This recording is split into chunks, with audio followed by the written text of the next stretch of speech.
बच्चू कडून विरोधात गुन्हा दाखल। आमदार प्रवीण तायडेंचे बंधू अभिजित तायडेंच्या हत्येचा कट रचल्याचा आरोप। तर बच्चू कडूंची ऑडिओ क्लिपही व्हायरल। TV9 मराठी मात्र या ऑडिओ क्लिपची पुष्टी करत नाही।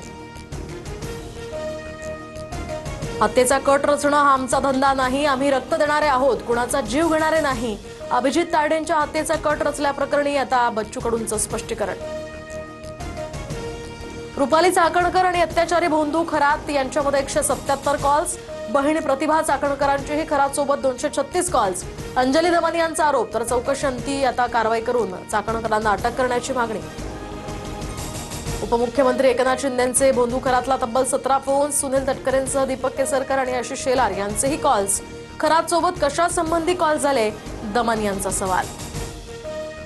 खरात प्रकरणाला राजकीय वळण देऊ नका, नेत्यांना अनेक जण फोन करतात, त्याचा रेकॉर्ड नसतो, चौकशी अंती सगळं समोर येईल। शिंदेंवरील आरोपांनंतर मंत्री शिरसाटांसह सरनाईकांचीही प्रतिक्रिया। घरात खूप कॅश यायची, वडिलांना सगळं काही माहिती आहे। SIT चौकशी दरम्यान भोंदू खरातच्या मुलाची कबुली, सूत्रांची माहिती। भोंदू खरातची जीभ छाटली पाहिजे, हातही छाटले पाहिजेत, जेणेकरून पुन्हा महिलांचं शोषण करणार नाही। आमदार संजय गायकवाड आक्रमक। तर खरात सोबत फोटो दिसल्यामुळे नेत्यांवर कारवाई करा असं म्हणणं चुकीचं, गायकवाडांची भूमिका। तर शिर्डीमध्ये खरातचा 130 बनावट खात्यांद्वारे कोट्यवधींचा गैरव्यवहार। समता पतसंस्थेतील संशयास्पद व्यवहारांनी खळबळ। चाकणकरांच्या बहिणीसह 100हून अधिक खाती पोलिसांकडून होल्ड। राष्ट्रवादीच्या नेत्यांमध्ये विसंवाद उफाळल्याची चर्चा। आमदार शिवाजी गर्जे आणि सुनील तटकरे यांच्यामध्ये शाब्दिक खडाजंगी। गर्जे इतर आमदारांची दिशाभूल करत असल्याच्या चर्चेनंतर तटकरेंकडून समज, सूत्रांची माहिती। तर बारामती आणि राहुरी पोटनिवडणूक लढवण्यास काँग्रेस पक्षश्रेष्ठींचा हिरवा कंदील। काँग्रेसकडून काल इच्छुकांच्या मुलाखती। काँग्रेस मित्रपक्षांशी चर्चा करून उमेदवारांची घोषणा करणार। सोलापूरच्या अंजन गावात शिवरायांचा पुतळा बसवण्यावरून वाद। लक्ष्मण हाकेंसह समर्थक आक्रमक।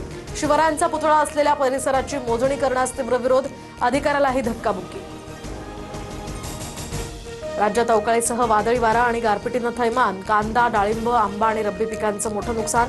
शेतकरी हवालदिल। प्रशासनानं तात्काळ पंचनामे करून भरीव मदत देण्याचीही मागणी। अमेरिकेचे दुसरे F-35 हे लढाऊ विमान पाडल्याचा इराणचा दावा। तर काल पाडलेल्या F-15 लढाऊ विमानाचा पायलट पकडल्याचाही दावा।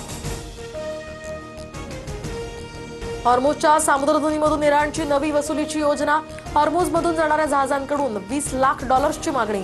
जहाजांच्या सुरक्षिततेसाठी हे शुल्क आकारत असल्याचा इराणचा दावा। आखाती देशातील 8 मोठे पूल उद्ध्वस्त करण्याची इराणची धमकी। कुवैत, सौदी, UAE, जॉर्डनमधील पूल पाडणार। अमेरिकेनं सर्वात मोठ्या इराणी पुलावर हल्ला केल्यानंतर हा इशारा। मध्य पूर्वेत युद्धाचा भडका। इराणकडून कुवैतमधील मीना अल अहमदी तेल रिफायनरी लक्ष्य। हल्ल्यानंतर रिफायनरीच्या अनेक युनिट्समध्ये आग। जागतिक तेल पुरवठ्यावरही याचा परिणाम होण्याची शक्यता। पाकिस्तानात महागाईचा भडका। पेट्रोल डिझेलच्या किमतींमध्ये मोठी वाढ। पेट्रोल 458 रुपये तर डिझेल 520 रुपये प्रति लिटर। अन्न आणि वीज दरात सुद्धा वाढ होण्याची शक्यता। माझा आवाज दाबला गेला पण मी हरलो नाही। सार्वजनिक विषयांवर बोलणं गुन्हा आहे का? मी काही चुकीचं केलंय का? आम आदमी पक्षाचे उपनेते पदावरून काढल्यानंतर राघव चड्ढांचा सवाल। राघव, तुम्ही भाजपला, मोदींना प्रश्न विचारायला का घाबरता? देशाचं संविधान धोक्यात। पश्चिम बंगालची निवडणूक चोरली जाते, तुम्ही यावर का बोलत नाहीत? आपच्या नेत्या आतिशी यांचा हा सवाल।